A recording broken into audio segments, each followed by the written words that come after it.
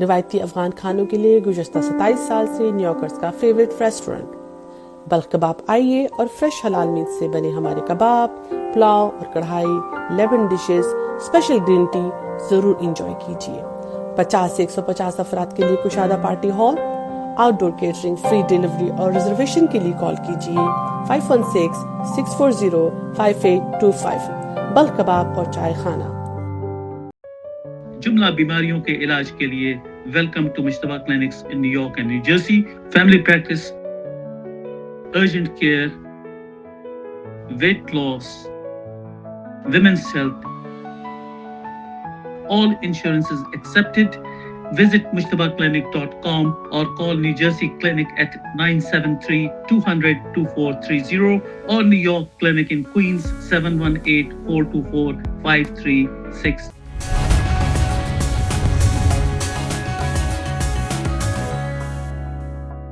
آئیے اب دیکھتے ہیں ہم کہ ہماری ڈاکٹر ثروت رضوی کیا کہہ رہی ہیں۔ ڈاکٹر ثروت رضوی سلسلہ وار پروگرام کر رہی ہیں جو کہ ڈومیسٹک وائلنس یا گھریلو تشدد کے بارے میں۔ ڈاکٹر ثروت رضوی۔ السلام علیکم ناظرین، ویکینڈ ود وکیل انصاری کے ساتھ آپ کی خدمت میں حاضر ہوں ڈاکٹر ثروت رضوی۔ ہم ڈومیسٹک وائلنس پہ مستقل قسطوار پروگرام کر رہے ہیں، ڈومیسٹک وائلنس یعنی گھریلو تشدد، اور اس میں ہماری گفتگو چل رہی ہے کہ گھریلو تشدد یا ڈومیسٹک وائلنس صرف مار پیٹ کا نام نہیں ہے، بلکہ وہ تمام رویے جو کسی کو بھی ذہنی جسمانی نقصان پہنچائیں یا سلامتی اور آزادی کے خلاف ہوں، وہ گھریلو تشدد یا ڈومیسٹک وائلنس کے زمرے میں آتے ہیں۔ دوسری قسط میں ہم نے تفصیل سے اس کی مختلف اقسام پہ بات کی، جسمانی، ذہنی، زبانی، مالی، جنسی اور روحانی تشدد۔ تیسری قسط میں ہم نے یہ سیکھا کہ اگر کسی عورت کے ساتھ یہ سب کچھ ہو رہا ہو تو وہ کیا کرے، اس کو کیا کرنا چاہیے، اس کو کیا قدم اٹھانا چاہیے، کیا اسے خاموش رہنا چاہیے؟ نہ، خاموشی اختیار نہ کرے اور اپنے آپ کو الزام نہ دے، بلکہ اس کو کوشش کرنی چاہیے کہ وہ اس صورتحال سے باہر آ سکے۔ اب آج کا سوال یہ ہے کہ اگر ہم کسی پر ظلم ہوتا دیکھیں تو ہم کیا کریں؟ ایز اے مینڈیٹری رپورٹر ہمارا کیا فرض بنتا ہے؟ یاد رکھیے، ظلم کو جاننا اور پھر اس کے بعد خاموش رہنا، ظلم ہوتے ہوئے دیکھنا، ظلم کو جاننا اور پھر اس پر خاموش رہنا ظلم کو طاقت بخشتا ہے اور توانائی دیتا ہے۔ تو سب سے پہلے تو یہ کہ اگر کہیں پر ظلم ہوتا دیکھ رہے ہیں، کسی کو مظلوم دیکھ رہے ہیں، تو یہ کہہ کے چھوڑ دینا کہ یہ ان کا ذاتی معاملہ ہے، اس کو ترک کر دیجئے۔ یہ جملہ کہ یہ ان کا ذاتی معاملہ ہے دراصل ظلم کو چھپانے کا بہانہ ہوا کرتا ہے، اور اکثر شدید نقصان انہی ذاتی معاملات سے ہوتا ہے جنہیں ہم نظر انداز کر رہے ہوتے ہیں۔ سب سے پہلے متاثرہ خاتون کی یا متاثرہ فرد کی بات کو توجہ سے سنیے، اس پر الزام نہ لگائیے، اسے شرمندہ مت کیجیے۔ اگر آپ سے کوئی کچھ شیئر کرتا ہے یا کرتی ہے تو کہیں، میں تمہاری بات سمجھ رہی ہوں، میں تمہاری بات سمجھتی ہوں، تم تنہا نہیں ہو، اپنے آپ کو تنہا مت سمجھنا۔ اس کی باتوں کو راز رکھیے اور یقین جانیے کہ یہ اعتماد کی پہلی بنیاد ہے کہ اگر کوئی اپنا راز آپ سے شیئر کر رہا ہے، اپنی پریشانی آپ کو بتا رہا ہے، تو آپ اس کے اعتماد کو دھچکا نہیں پہنچائیں گے۔ پھر مدد کی طرف نرمی سے رہنمائی کیجیے، قانون کی رہنمائی، خواتین شیلٹرز کے بارے میں بتائیے، ہیلپ لائنز کے بارے میں بتائیے، یا پھر مسجد اور کمیونٹی سینٹرز کے ذریعے مدد کا مشورہ دیجیے، اور جب وہ خود تیار ہوں تبھی اگلا قدم لینے کی ان کو ہمت دیجیے، یعنی ذہنی طور پہ ان کا تیار ہونا ضروری ہے۔ پھر ایک امپورٹنٹ بات یہ ہے کہ بچوں کا خیال رکھیے، اگر بچوں پر اثر ہو رہا ہے، بچے ذہنی طور پہ متاثر ہو رہے ہیں، تو اس کی اطلاع دینا یا کسی معتبر اور محفوظ فرد سے بات کرنا بہت ضروری ہو جاتا ہے۔ مدد کے لیے اداروں کی معلومات فراہم کیجیے، یہ بہت ضروری ہے، جیسے USA میں 799-800-1 ہیلپ لائن اور پاکستان میں 1043 women protection help line. Shelters اور فلاحی ادارے بھی خاموش مدد فراہم کرتے ہیں۔ اب ہم آتے ہیں اسلام ہمیں کیا سکھاتا ہے اور اسلام اس بارے میں کیا کہتا ہے۔ اسلام کسی بھی قسم کے ظلم کی مذمت کرتا ہے اور اجازت نہیں دیتا، چاہے وہ کسی پہ بھی کیا جائے۔ نبی کریم صلی اللہ علیہ وآلہ وسلم نے فرمایا، ظالم کو بھی اور مظلوم کو بھی مدد دو۔ اب آپ کہیں گے کہ ظالم کو کیسے مدد دی جا سکتی ہے؟ دراصل ظالم کو ظلم سے روکنا اس کی مدد ہے۔ آج کے پروگرام میں اختتام پہ میں یہ کہوں گی کہ اگر آپ کسی بھی عورت کو چپ چاپ، خوف زدہ یا تکلیف میں دیکھیں تو اسے تنہا مت چھوڑیں۔ اسے یہ مت کہیں کہ مجھے کیا، یہ ان کا ذاتی معاملہ ہے، بلکہ یہ کہیے میں تمہارے ساتھ ہوں، تم اس ظلم کے قابل نہیں ہو، تم اس سلوک کے لیے ڈیزرو نہیں کرتی ہو۔ آپ کا ایک جملہ کسی کی پوری زندگی بدل سکتا ہے۔ شکریہ۔ اب ہماری اگلی ویڈیو جو ہوگی، ہم اس موضوع کو آگے بڑھائیں گے اور بات کریں گے کہ اسلام گھریلو تشدد کے بارے میں کیا کہتا ہے، اور کیا شوہر سختی کا حق رکھتا ہے یا بیوی پر ہاتھ اٹھانے کا حق رکھتا ہے۔ دیکھیے، اس پروگرام کو دیکھتے رہیے، فیڈ بیک دیجیے اور اس پیغام کو دوسروں تک پہنچائیے۔ اگلے ہفتے تک کے لیے ڈاکٹر ثروت رضوی کو اجازت دیجیے۔ اللہ نگہبان۔ بہت شکریہ ثروت۔ اور اب ہم چلتے ہیں ہمارے اپنے ڈاکٹر بلند اقبال کی طرف۔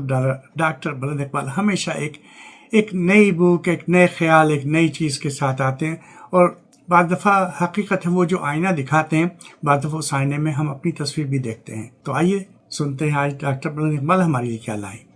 ڈاکٹر بلند اقبال۔ تھینک یو گل بھائی، welcome back to weekend with Ansari. دوستوں، ایک بہت ہی یونیک کتاب لے کر آیا ہوں، لو فار امپرفیکٹ تھنگ۔ یہ لاسٹ ویک میری نظر سے گزری، سوچا آپ سے ڈسکس کروں گا، اس لیے کہ اس کے اندر ایک الگ طرح کی فیلنگ ہے۔ امپرفیکٹ تھنگس سے لو کے حوالے سے اس میں بات کی ہے ہیمن سونیم نے، جو کہ ایک کورین رائٹر ہیں جن کے موضوعات عام طور پہ اس طرح کے ہوتے ہیں۔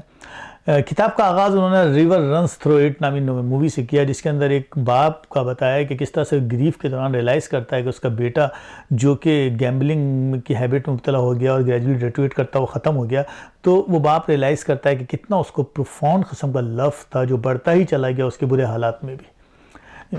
تو یہ موضوع کیوں؟ اس لیے کہ یہ امپرفیکٹ تھنگ تھی جس کے اندر ایک پرفیکٹنس چھپی ہوئی تھی، وہ لو، وہ پروفاؤنڈ لو۔ وہ پروفاؤنڈ لو، وہ سیلف کنیکشن ہے جس کو انہوں نے اس کتاب میں ڈیولپ کیا ہے۔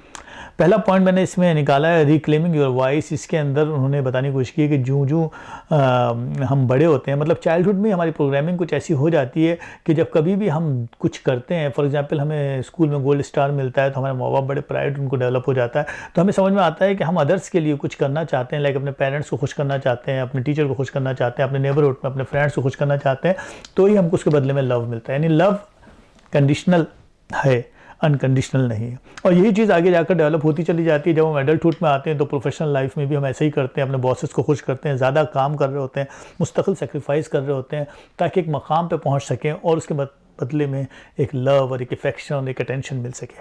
تو وہ یہاں کہتے ہیں کہ یہ سب تو ٹھیک ہے، لیکن اس سے ایک ٹیریبل لاس ہوتا ہے، اور وہ لاس کچھ اور نہیں، خود سے ایک کنیکشن کا لاس ہو جاتا ہے، خود کی اویئرنیس کا لاس ہو جاتا ہے، کیونکہ زندگی جو ہے اس میں پرائرٹی جو ہے وہ دوسروں کو ملنی شروع ہو جاتی ہے۔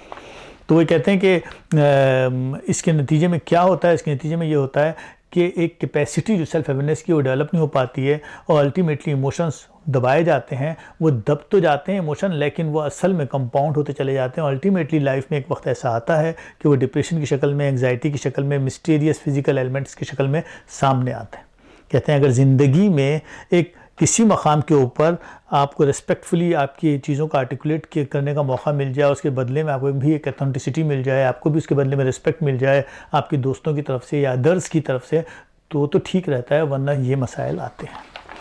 آگے یہ کہتے ہیں کہ earning what was always yours.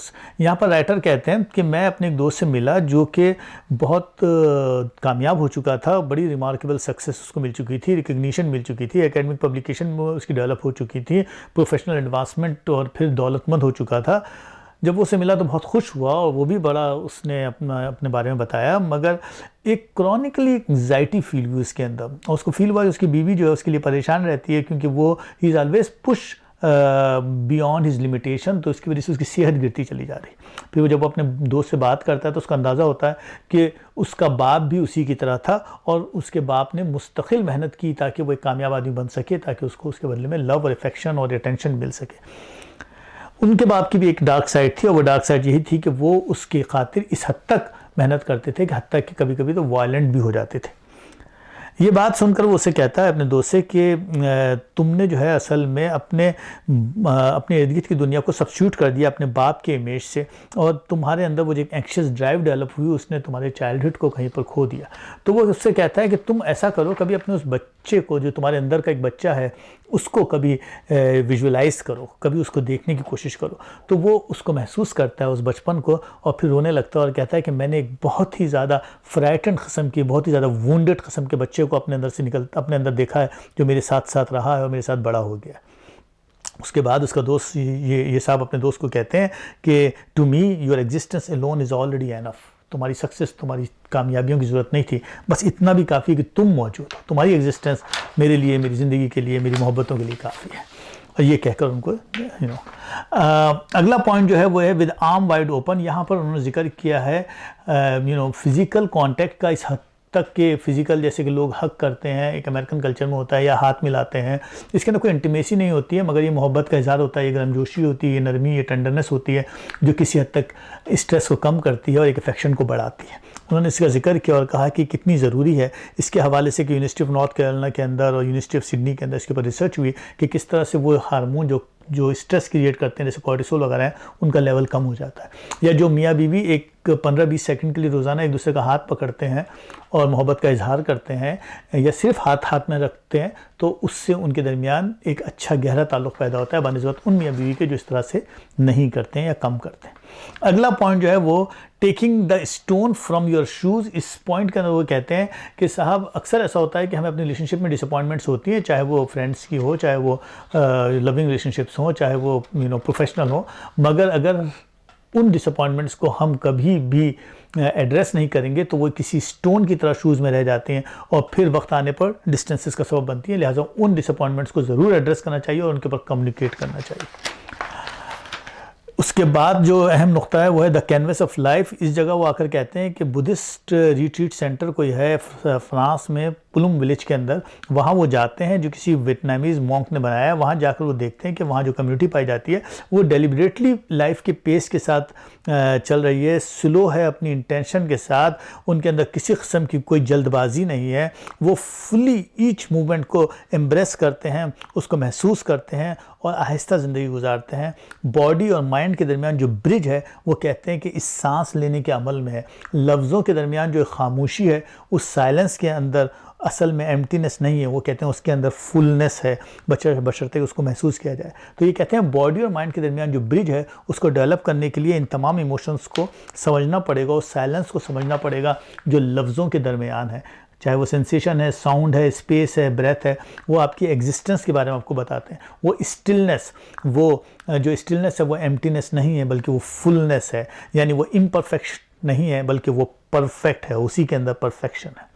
آخری پوائنٹ جو ہے وہ کچھ یوں ہے، اے جرنی بیونڈ ورڈس۔ یہاں وہ کہتے ہیں کہ انہوں نے اس بات کو محسوس کیا جب وہ بڑے ہوئے، جب تک انہوں نے بدھازم کو اس طرح سے پڑھا نہیں تھا، اب یہاں بدھازم کو فوکس کرتے ہیں اور کہتے ہیں کہ جب میں نے باضابطہ میڈیٹیشن شروع کی تو مجھے اندازہ ہوا کہ کس طریقے سے ایک کیپیسٹی ڈیولپ ہوتی ہے اویئرنیس کی، کس طرح سے بنا زبان کے، بنا لفظوں کے، بنا وکیبلری کے ہم ایک پروفاؤنڈ اسٹلنس کو ٹیسٹ کرتے ہیں اور محسوس کرتے ہیں اس پورے عمل میں، کس طریقے سے ایک اویئرنیس اسپیشیس قسم کی ڈیولپ ہو جاتی ہے جس کے اندر کمپلیٹلی پیس بھی ہوتا ہے تو وائبریشن بھی ہوتی ہے۔ تو یوں یہ اس کتاب کو سمرائز کرتے ہیں، اسٹلنس ڈیولپ کریں اور تھاٹس کے درمیان جا کر حقیقت کو سمجھنے کی کوشش کریں، یعنی امپرفیکٹ کے درمیان جا کر پرفیکٹنس ملے گی، امپرفیکٹنس کو آپ اگنور نہیں کر سکتے، وہیں پرفیکٹنس ہے۔ تو یہ کتاب تھی جو مجھے اچھی لگی تھی، مجھے امید ہے کہ آپ نے محسوس کیا ہوگا۔ تو اب مجھے آپ اجازت دیجیے، میں اگلی بار حاضر ہوں گا کسی نئی کتاب یا نئے موضوع کے ساتھ۔ اپنا خیال رکھیے گا۔ بہت شکریہ بلند اقبال صاحب، ڈاکٹر بلند اقبال صاحب، بہت شکریہ۔ خواتین و حضرات، یہ تھا آج ہمارا پروگرام۔ امید ہے آپ اس کو پسند کرتے ہو۔